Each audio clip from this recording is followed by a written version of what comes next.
करते हैं बस शुरू।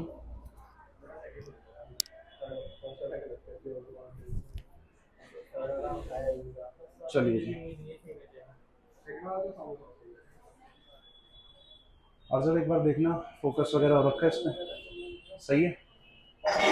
ऐसे ही चेक कर लो एक बार, सही है? फोकस हो रखा है। चलिए जी, नया दिन नई शाम, चैप्टर बी हमारा नया है और चैप्टर का नाम क्या है हमारा? Aggregate demand and aggregate supply, ADAS unit. और मोस्ट मोस्ट मोस्ट इंपॉर्टेंट आपकी यूनिट है। कितने मार्क्स की आएगी जी? 12 मार्क्स के आसपास की आपकी लगभग आएगी। चलिए कहानी शुरू करें, करें कहानी शुरू। सही हो सब लोग? बढ़िया, बेहतरीन, शानदार। चलिए, एग्रीगेट डिमांड का क्या मतलब है? इससे पहले अभी हम डिमांड पढ़ रहे थे कि भाई डिमांड एक्चुअल में होता क्या है। ये कहानी जो है डिमांड की मैं आपको कल बताऊंगा कि कैसे एक बिजनेसमैन को शातिर क्लेवर होना बहुत जरूरी है, उसका वाइज होना बहुत जरूरी है। एक बेडशीट की दुकान है, बेडशीट बेचता है पर्सन, उसकी दुकान पे मैंने 10 जने भेजे कि भाई साहब जीन्स है, हर एक घंटे बाद एक जना जा रहा है, कह रहा भाई साहब तो शानदार जीन्स बेचा करते थे, क्या बात हो गई? तो वो वाइज बिजनेसमैन क्या करेगा, उसको एनालाइज करेगा कि ये डिमांड कब तक आ रही है, कब तक लोग आ रहे हैं, क्या मेरा बेवकूफ तो नहीं बनाया जा रहा, ऐसा देखेगा। लेकिन अदरवाइज बिजनेसमैन क्या करेगा कि भाई साहब एक काम करो, डिमांड आ रही है जीन्स की, क्यों ना डिमांड, एक काम करते हैं, डिमांड को पूरा करते हैं, जीन्स से रख लेते हैं। लेकिन क्या ये वाइस बिजनेसमैन की पहचान है या अदरवाइज की? अदरवाइज की पहचान है। तो जब भी आप बिजनेस करें, कभी कुछ भी आगे करें, छोटा बिजनेस हो, बड़ा है, मीडियम टर्म पे, कैसा ही है, कुछ भी है, मीडियम लेवल पे कुछ भी, तो आपको ये बिजनेस की स्ट्रैटेजीज आना जरूरी है कि डिमांड एक्चुअल में होता क्या है। क्या ये शॉर्ट टर्म डिमांड है, लॉन्ग टर्म डिमांड? अगर तो लॉन्ग टर्म है तो बात बन जाती, लेकिन ये शॉर्ट टर्म थी। मैंने 10 लोगों को ऐसी भेज दिया, उस बेवकूफ बनाया उस दुकानदार को, वो पहले ही बेवकूफ है। मैं चेक करना चाह रहा था कि कैसा है, वाइज है अदरवाइज है। तो भाई साहब जीन्स है, वो कह रहा नहीं। दूसरा जना क्या, भाई साहब जीन्स है, कह रहा नहीं हम तो बेडशीट बेचते। तीसरा चौथा जना जब गया तो उसने जीन्स रखनी शुरू कर दी, बाद में मना कर दिया हमने कि नहीं जब ले रहे, समझ नहीं आ रही। तो एक अदरवाइज बिजनेसमैन यही कहानी रचता है, लेकिन वाइज बिजनेसमैन क्या है, वो देखता है क्या एक्चुअल में लोग डिमांड कर रहे हैं इस चीज की, नहीं कर रहे। अच्छा, डिमांड से वैसे आपका मतलब जो आप 11th में पढ़ के आए हैं वो क्या होता है? क्या होता है बताइए फटाफट से। नहीं, डिमांड नहीं कहते उसको। वो जो आप कह रहे हो वो शॉर्टेज होना होता है, कि जब डिमांड किसी चीज की ज्यादा होती है, स्कार्सिटी बोलते हैं उसको। डिमांड ज्यादा हो इन टर्म्स ऑफ उसकी सप्लाई, डिमांड। अच्छा, एक कंज्यूमर डिमांड कर रहा है, इसका मतलब क्या है? पहले भी आपको बता चुका हूँ, रिकॉर्ड नहीं करा था। डिमांड का मतलब क्या था, किताबी भाषा भी पढ़ लेते हैं, कोई दिक्कत नहीं। कल जो है एक अच्छे एग्जाम्पल से शुरू करेंगे, टाटा नैनो की कहानी। साथ ही साथ एमएलए भाई साहब सफेद कुर्ता पजामा पहन के टाटा नैनो के शोरूम पे चले गए, टाटा के शोरूम पे। उन्होंने कहा 20 गाड़ियां मंगा दो। मैनेजर को फोन करा गया, स्टाफ जो था, भाई साहब 20 गाड़ियां, 20 गाड़ियां। अब भीड़ लग गई, वो कह रहा ठीक है 4-5 दिन का समय लगेगा, आ जाना 4-5 दिन बाद। कह रहे ठीक है। उसने 20 गाड़ियां मंगा दी, उस टाइम पे इतनी जगह नहीं हो करती थी, बाहर खड़ी कर दी, चक्का जाम हो गया। भीड़ लग गई कि 20 गाड़ियां किसने मंगाई, पॉलिटिकल कुछ उसने रैली वगैरह निकाल लिया होगी। उन्हें भाई साहब को, एमएलए भाई साहब को फोन करा गया कि भाई साहब एक काम करो, आपकी 20 गाड़ियां आ गई, आ जाओ। कह रहे कब आ गई तो मैं क्या करूं भाई, क्या करूं? कह रहे भाई साहब आपने तो मंगाई थी, आपने डिमांड कह रहे नहीं, मेरे को तो आज छोड़ना चाहिए, 20 साल बाद चाहिए। तो बताओ ये डिमांड हुई नहीं हुई? ये डिमांड नहीं है। तो डिमांड पूरा होने के लिए कुछ कंपोनेंट्स हैं जिसकी कहानी हम करेंगे कल शुरू। अभी एग्रीगेट डिमांड पढ़ते हैं कि होता क्या है। कहानी शुरू होती है एडीएस से, एग्रीगेट डिमांड होता क्या है।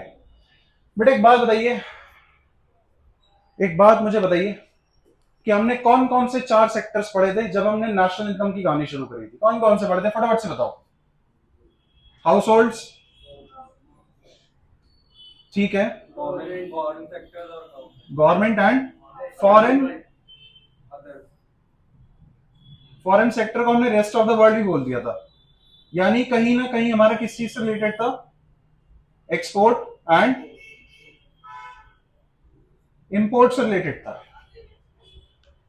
मैंने आपको पहले भी बताया था, जो ये खर्चा ये चारों सेक्टर्स कर रहे हैं, क्योंकि जब हम देश की इनकम निकालना सीख रहे थे, भारत में भारत के लोगों की इनकम ही क्या थी, नेशनल इनकम। अगर बुढ़ाना गेट की देखूं सिर्फ तो क्या बन जाएगी? Domestic income. लेकिन पूरे देश ने क्या कमाया? अब सबको पकड़ पकड़ के थोड़ी ना देखूंगा भाई तू बता, शुभ बता, कितना कमाया तूने, कमाया नहीं कमाया? रोम तूने कितना कमाया? ईशल तुमने कितना कमाया? इंशा तुमने कितना कमाया? या जुहा ने कितना कमाया? तुम भारतीय हो नहीं हो, तुमने यहीं रह के कमाया, क्या करा? तो इसमें भी बड़े सारे कहीं ना कहीं लूप होल्स से अगर मैं बात करूं, बड़े सारी दिक्कत थी, परेशानियां थी कि रेजिडेंट होना चाहिए, बाहर का कौन है, मतलब बाहर अगर मैं बात करूं एम्बेसी हमारी है तो क्या वो हमारी डोमेस्टिक उसमें आएगी, टेरिटरी में, या नहीं आएगी? बहुत सारे कॉन्सेप्ट ऐसे थे। लेकिन लेकिन बात करी जाए डिमांड की, हमने 4 सेक्टर्स पढ़े थे, ये चारों सेक्टर्स कुछ ना कुछ खर्चा कर रहे थे। ये कौन सा खर्चा कर रहा था? जनरली हाउस होल्ड कौन होते हैं बेटा? हाउस होल्ड कौन थे? हम लोग, राइट? हम लोग किस तरीके के गुड्स की डिमांड करते हैं? एक होता है कैपिटल गुड, एक होता है कंज्यूमर गुड। क्या फर्क है? Capital good is used for further use. For further use या फर्दर प्रोडक्शन। एक है बिस्किट और एक है बिस्किट बनाने वाली मशीन। बिस्किट बनाने वाली मशीन कैसा गुड है? कैपिटल गुड है। बिस्किट कंज्यूमर गुड है। हम किसकी डिमांड करेंगे? कंज्यूमर गुड की। लेकिन एक वर्ड होता है प्रोड्यूसर और एक होता है कंज्यूमर। क्या फर्क है? What is the difference between consumer and producer? Producer बनाता है, क्या बनाता है? वो लोगों का बनाता है, क्या करता है? बताओ बताओ, शाबाश, जो आप बताओ। प्रोड्यूसर क्या बनाता है? कौन से गुड्स? अच्छा, वो डिमांड जो होती है प्रोड्यूसर की, वो किस तरह की गुड्स की होती है? कौन से गुड्स की? मशीनरी एक है बिस्किट और एक है बिस्किट बनाने वाली मशीन। प्रोड्यूसर किस चीज की डिमांड करेगा? बिस्किट बनाने वाली मशीन की। लेकिन हम किसकी डिमांड करेंगे? बिस्किट की। फर्क क्लियर है? यानी वो गुड्स जो फर्दर प्रोडक्शन करने में मदद करते हैं उसे कौन सा कहते हैं? Capital goods. और हम जो कंज्यूम कर रहे हैं डायरेक्ट कंजम्पशन के लिए जो होते हैं अवेलेबल, उन्हें क्या बोलते हैं? Consumer goods. House hold generally किसकी डिमांड करते हैं? कंज्यूमर गुड्स की। अच्छा, फर्म्स का खर्चा, फर्म्स किस चीज पे खर्चा करेगी? कौन से तरीके के गुड्स पे खर्चा करेगी? कैपिटल गुड्स पे। लेकिन सरकार, ये भाई साहब, सरकार सरकार जिस चीज को चाहे उस चीज को प्रमोट कर दे, जिस चीज के दाम चाहे सब्सिडाइज रेट पे प्रोवाइड कर दे। गरीबों को सब्सिडी देते हैं, देते लो इनकम ग्रुप को, ताकि इनकम इक्वालिटी हमारी मेंटेन हो सके, इनइक्वालिटी रिड्यूस हो। तो सरकार कौन से गुड्स पे खर्चा करेगी? बताइए। चलो, हाउस होल्ड जो है वो कंज्यूमर गुड्स पे, फॉर्म्स किस पे करेगी? कैपिटल गुड्स पे। सरकार किस पे करे? कंज्यूमर गुड्स और कैपिटल गुड्स दोनों पे करती है। भाई साहब, कुछ चीजें स्टेट ओन्ड भी तो होती हैं, सरकार भी तो प्रोडक्शन करती है।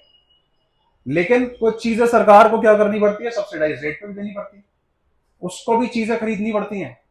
सरकार ने एक पॉलिसी निकाली थी, अगर आपने पढ़ा हो एग्रीकल्चरल मार्केटिंग में, आईईडी जब पढ़ के आए थे, याद कीजिए, उसमें एमएसपी, मिनिमम सपोर्ट प्राइस, उसके बाद एक बफर स्टॉक मेंटेन करने का काम भी किसका था?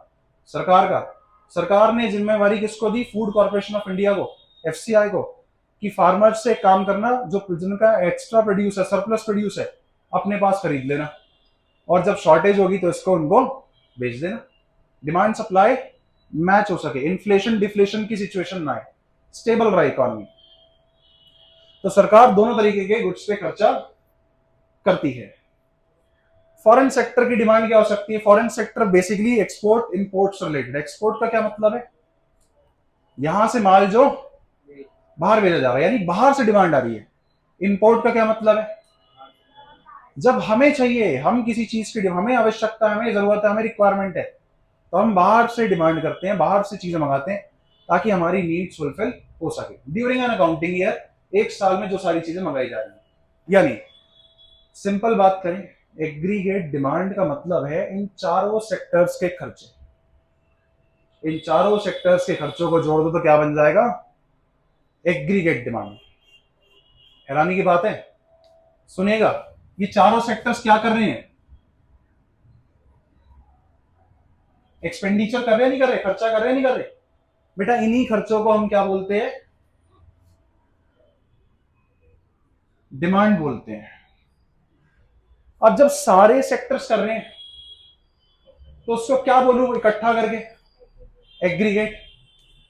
तो क्या मैं एग्रीगेट एक्सपेंडिचर को एग्रीगेट डिमांड बोल सकता हूं? यस, बोल सकते हैं। तो आप एक बार अपने नोट्स निकालिए फटाफट से। एग्रीगेट डिमांड का मतलब होता है जब चारों सेक्टर्स की डिमांड जोड़ दी जाती है। एक गिवन लेवल ऑफ इनकम पे फाइनल गुड्स एंड सर्विसेज की कितनी डिमांड आ रही है, ये चारों सेक्टर्स कितनी डिमांड कर रहे हैं, उसी डिमांड को कलेक्टिवली बोला जाता है एग्रीगेट डिमांड। नोट्स निकालिए और एक मेरे को भी दे दीजिए फटाफट से। पढ़िए इसका फर्स्ट पेज जो यहां लिखा हुआ है, ये वाला निकाल लीजिएगा। पढ़िए सबसे नीचे फर्स्ट पेज, फ्लो चार्ट जो बना पड़ा है, ये वाला। नीचे देखो क्या लिखा है डायग्राम के नीचे। Aggregate demand refers to total value of final goods and services that all the sectors of an economy plans to buy at given level of income during a period of one accounting year। अच्छा, demand कैसा concept था? ये एक particular point of time पे हम चीजों की demand कर रहे हैं या over the period? Over the period. तो कैसा कॉन्सेप्ट है? स्टॉक या फ्लो? फ्लो कॉन्सेप्ट है। डिमांड फ्लो कॉन्सेप्ट होता है during an accounting year, certain period of time पे, over the period of time, not at a particular point of time. Clear है? तो ये फ्लो कॉन्सेप्ट होता है। देखिए एक बार पढ़िए फटाफट से कंपोनेंट्स ऑफ एग्रीगेट डिमांड। बेटा देखिए, अगर आपसे कंपोनेंट्स पूछ ले तो आप कौन कौन से कंपोनेंट्स लिख करके आओगे? ये चारों कंपोनेंट्स। कौन कौन से? हाउस होल्ड की डिमांड यानी हाउस होल्ड के खर्चे, फॉर्म्स के खर्चे, गवर्नमेंट के सरकार के खर्चे और रेस्ट ऑफ द वर्ल्ड का खर्चा। ये चारों खर्चे हमारे किस में आ जाएंगे? एग्रीगेट डिमांड में। लेकिन क्योंकि नेशनल इनकम हम पढ़ के आ चुके हैं, वहां पे कितने सेक्टर्स को कंसीडर कर रहे थे हम लोग? दो को। तो यहां पे भी हम दो को ही कंसीडर करेंगे। गवर्नमेंट और रेस्ट ऑफ द वर्ल्ड यानी फॉरेन सेक्टर हट जाएगा। कंसीडर कौन से करे जाएंगे? एक तो हाउस होल्ड्स और एक फर्म्स। इसके अलग अलग से नाम है, देखिएगा। हाउस होल्ड्स के खर्चे, क्योंकि कंज्यूमर इनकी डिमांड करेगा तो इसको क्या बोल दो? सी बोल दीजिए। ठीक है, हमने इसको सी बोल दिया। फर्म्स के खर्चे, प्राइवेट सेक्टर के खर्चे, या चलो सरकार के खर्चे, गवर्नमेंट। फर्म्स जनरली करती हैं इन्वेस्टमेंट। क्या करती हैं? क्या बन गया? CIG। एक्सपोर्ट को क्या बोलते थे? बोलो बेटा। और इंपोर्ट को? लेकिन ये रेस्ट ऑफ द वर्ल्ड कैसे निकलता था? Net exports X minus M। अगर हम देखें, हमसे पूछ लिया गया भाई साहब कंपोनेंट बताओ, कितने कंपोनेंट होंगे? 4। लेकिन आगे जब क्वेश्चंस आएंगे किसके अकॉर्डिंग हम इसको सॉल्व करेंगे? सिर्फ 2 सेक्टर इकोनॉमी मान के। तो इसको याद करने का तरीका कैसे ही ले लो, G plus I plus C X minus M या C plus I plus G plus X minus M। यानी एग्रीगेट डिमांड क्या बन गया हमारा? चारों सेक्टर्स के खर्चे। कौन कौन से सेक्टर्स है बेटा? पहला सेक्टर बताओ, हाउस होल्ड्स। दूसरा, फर्म्स क्या करती हैं? इन्वेस्टमेंट। सरकार के खर्चे जी, और एक्सपोर्ट माइनस इंपोर्ट क्या हो जाएगा? रेस्ट ऑफ द वर्ल्ड का खर्चा। ये गवर्नमेंट का, रेस्ट ऑफ द वर्ल्ड का, ये फर्म्स का, और ये हाउस होल्ड्स का। चारों सेक्टर के खर्चों को क्लब कर दो, जोड़ दो, तो क्या बन जाएगा? Aggregate demand. एग्रीगेट डिमांड के घर का नाम क्या है? Aggregate expenditure. चारों सेक्टर्स ने जितना खर्चा किया ड्यूरिंग एन अकाउंटिंग ईयर, एक सर्टेन लेवल ऑफ इनकम पे, उसको क्या बोलेंगे? Aggregate demand. पढ़िए फटाफट से components of aggregate demand. Private consumption expenditure, it refers to the total expenditure incurred by households on purchase of goods and services during an accounting year। बेटा clear है? Investment expenditure कौन करेगा? Investment कौन करेगा? Firms करेंगे। Firms के खर्चे देखते हैं। It refers to total expenditure incurred by all private firms on capital good. ये कैपिटल गुड्स को मार्क कर लीजिए एक बार। फर्म्स जनरली कैपिटल गुड्स पे खर्च करती है, जो फर्दर प्रोडक्शन करते हैं। और एक बात बताइए, फर्म्स का ऑब्जेक्टिव क्या होता है? फर्म्स का ऑब्जेक्टिव क्या होता है? सोशल वेलफेयर या profit maximisation? Profit maximisation, clear है। लेकिन सरकार किस पे फोकस करती है? दोनों पे। पहला सोशल वेलफेयर होता है, लेकिन होता प्रॉफिट मैक्सिमाइजेशन भी है। प्राइमरी कौन सा है? लोगों का भला, सोशल वेलफेयर। एज फॉर सरकार, as for social welfare. Government expenditure बढ़िया फटाफट से, it refers to the total expenditure incurred by government on consumer goods and capital goods to satisfy common needs of the economy. Clear है, सरकार दोनों पे खर्चा करती है। नेट एक्सपोर्ट्स पढ़ो। Exports indicate demand for goods produced within the domestic territory of a country by the rest of the world. और import का क्या मतलब है? जो हम लोग, हमारे यहाँ के रेजिडेंट डिमांड कर रहे हैं बाहर के गुड्स की। देखो पढ़ो। Imports refers to demand of resident of a country for the goods that have been produced abroad. The difference between export and imports is termed as net exports. Clear है यहां तक की कहानी? पक्का? अब इसको यहीं रख के रहने दीजिए बेटा। क्लियर है सबको? कोई डाउट तो नहीं है? पक्का? चलिए ये याद रखिएगा, एग्रीगेट एक्सपेंडिचर का घर का नाम क्या है? Aggregate demand. ठीक है, याद रखिएगा।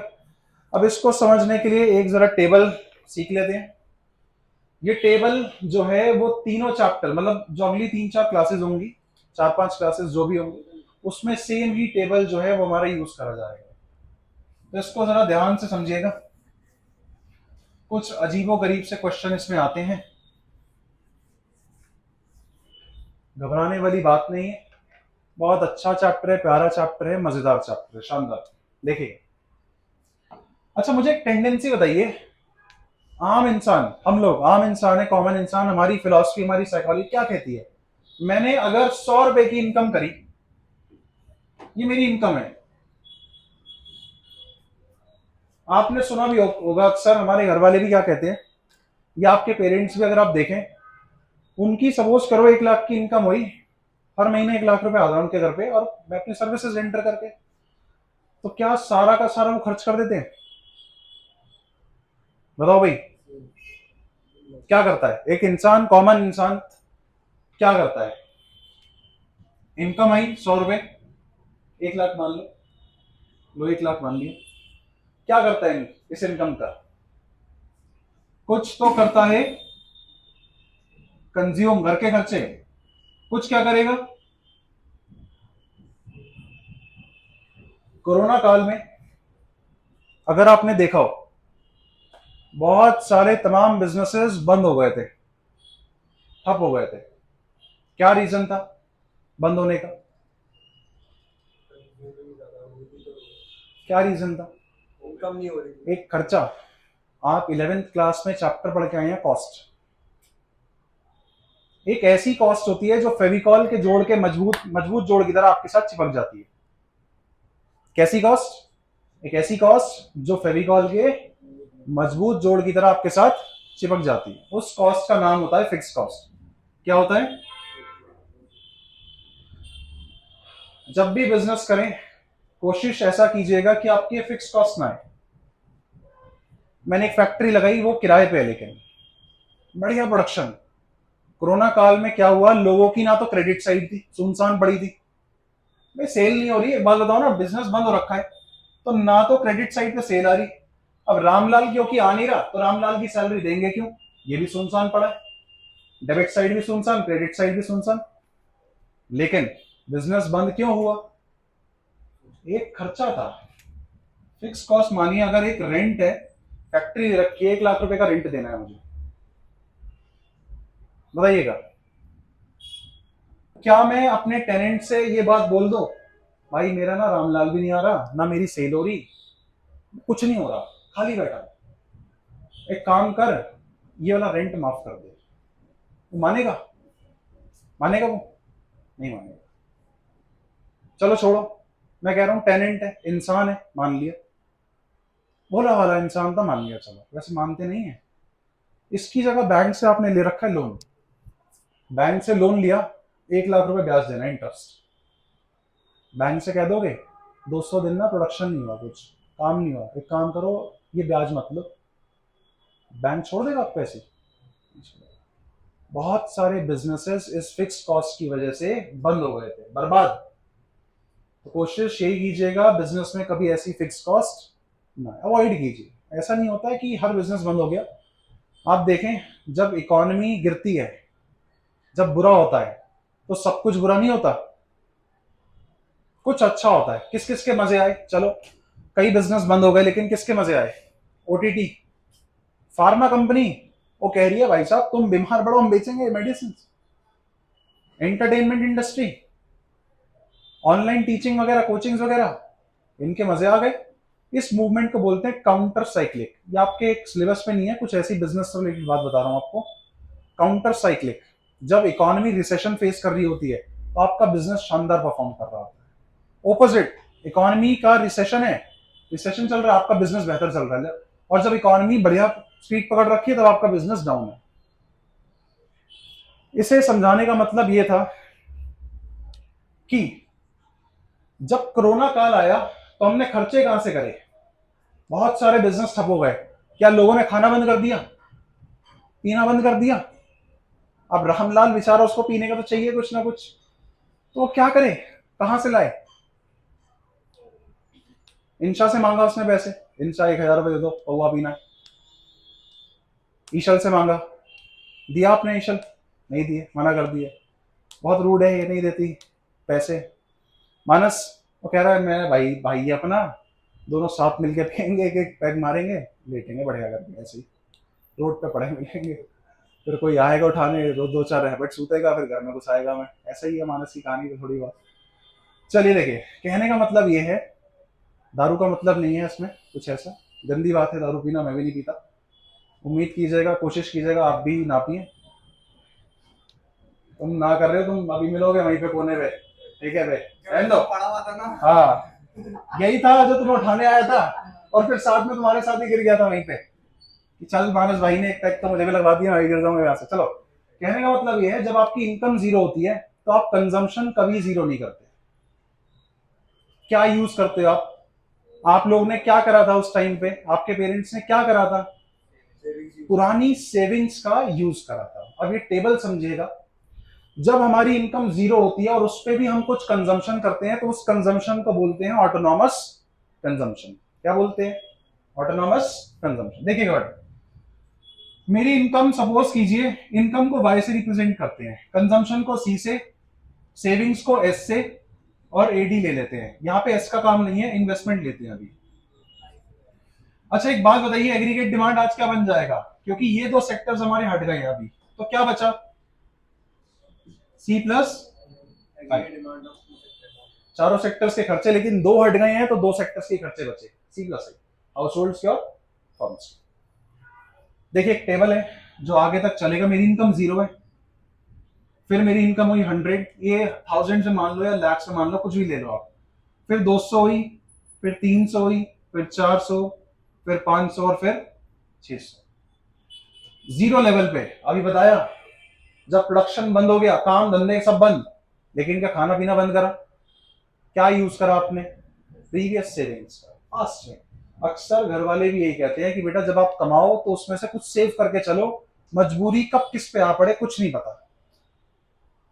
हर एक बिजनेसमैन का, हर एक इंसान का, हर इकोनॉमी का एक वक्त होता है, कभी अच्छा तो कभी बुरा। अमिताभ बच्चन जी का भी एक वक्त आया, एक टाइम ऐसा आया जहां पे उनको मूवीज में लेने से मना कर दिया। वक्त वक्त की बात है। फिर उन्होंने क्या करा, एक कंपनी खोली, ABCL, Amitabh Bachchan corporation limited. तो ये कंपनी भी दिवालिया हो गई, इनके पास पैसे नहीं थे। सुपरस्टार, इनके पास पैसे चुकता करने के लिए नहीं थे लोगों के, कंपनी बंद करनी पड़ गई। फिर केबीसी आया, इन्होंने वो होस्ट करा, इनका सिक्का वहां से दोबारा चला। तो वक्त वक्त की बात होती है, अच्छा वक्त भी आता है लोगों पे और बुरा वक्त भी। बिजनेसमैन पे भी यही होता है और इकोनॉमी में भी ऐसे ही होता है। तो जब जीरो लेवल ऑफ इनकम है तो मैं कुछ कंजम्पशन कर रहा हूं, मान लीजिए 40 का कंजम्पशन है, किसको यूज करूंगा यहाँ पे? प्रीवियस सेविंग्स का। याद रखिएगा, तो सेविंग्स मेरी कितनी हो जाएंगी इस टाइम पे? -40। ऐसा मान के, यही मान के चलेगा, सेविंग्स में से पैसा निकाला है तो जीरो लेवल पे भी कुछ कंजम्पशन कर रहे हैं। फॉर एग्जाम्पल, पहले 40 का करा, इसको 80 से बढ़ा लेते हैं, 120 हो गया, फिर कितना हुआ 280, 400 में से कितना हो गया फिर ये 360, और फिर 440, और फिर कितना 500, सही है। 80 से बढ़ा देते हैं इसको, ऐसा मान के चल रहे हैं। फॉर्म्स कुछ इन्वेस्टमेंट भी करेगी, फॉर्म्स कुछ इन्वेस्टमेंट भी करेगी, ऐसा मान लेते हैं। फिर मैं बोल रहा हूं ये कोई लॉजिक नहीं है। फर्म्स का इन्वेस्टमेंट वैरी करता है, लोगों का कंजम्पशन भी वैरी करता है, लेकिन ये मान रहे हैं कि एक टेबल हमें सीखना है, तो ऐसा मान लो फर्म्स की इन्वेस्टमेंट कांस्टेंट रखते हैं 20-20 की। बेटा फर्म ज्यादा भी कर सकती है इन्वेस्टमेंट, कम भी करती है और नहीं भी करती है।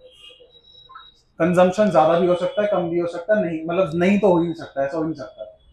इनकम ज्यादा भी हो सकती है, कम भी हो सकती है, जीरो भी हो सकती है, लेकिन टेबल सीखना है तो ऐसा कर लेते हैं।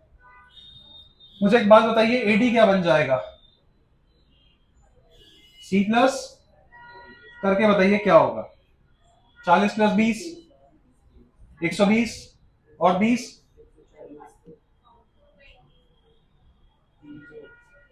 380।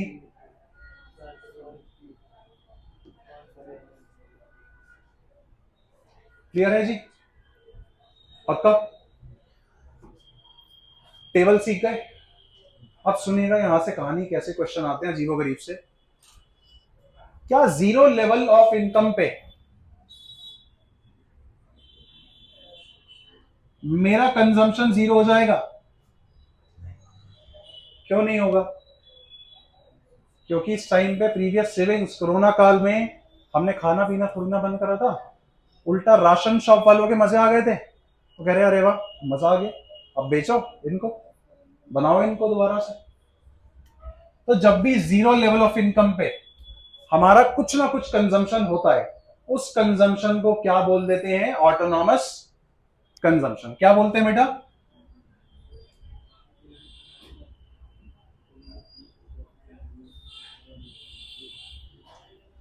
ये याद रखिएगा, इंपॉर्टेंट टर्म है। जीरो लेवल ऑफ इनकम पे जो कंजम्पशन हो रहा है उसको क्या बोलूं? Autonomous consumption. टाइम क्या हो रहा है? 5 मिनट। ऑटोनॉमस का मतलब है जब हमारी इनकम जीरो भी हो जाए तब भी हम कुछ खाने पीने से बाज नहीं आ रहे, हमें जरूरी है, हमारे ये इंटीग्रल पार्ट है, उस टाइम पे भी हम कंजम्पशन कर रहे हैं। कोरोना काल इसका बेस्ट एग्जांपल है। या आप अगर देखें जो थोड़े फाइनेंशियल, थोड़े नहीं बहुत फाइनेंशियली वीक होते हैं, मतलब जो बेगर्स होते हैं, वर्ड यूज नहीं करना चाह रहा था, इन लोग की इनकम जीरो होती है लेकिन फिर भी कुछ ना कुछ खाते हैं। वो कैसे मिल रहा है वो बात अलग है, लेकिन खाते जरूर है। चलिएगा, अब एक बात मुझे बताइए फटाफट से, इस टेबल से आपको क्या समझ में आ रहा है? इनकम का रिश्ता कंजम्पशन से अगर मैं पूछूं आपको, तो क्या इससे कंक्लूजन निकाल सकता हूं मैं? जीरो से इनकम 100 ही, 1000 से मान लो, करोड़ से, लाख से मान लो, कुछ ही मान लो, तो कंजम्पशन कितना बढ़ा?